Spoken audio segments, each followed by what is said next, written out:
As Cowboys training camp begins to ramp up, so does the hype around rookie linebacker Jaishawn Barham. From his off-the-field preparation to his on-the-field play, Barham continues to impress.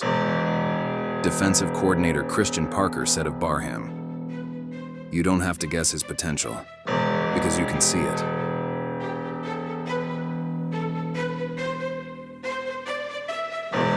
Please do not get in my way. You cannot drop in my lane. Tires is burning the pain. You don't have nothing to say. This is how legends are made. I know I got what it takes. And I'm not pumping the brakes. And I'm not pumping the brakes. I'm too competitive. I like the narrative. I don't know best in the league.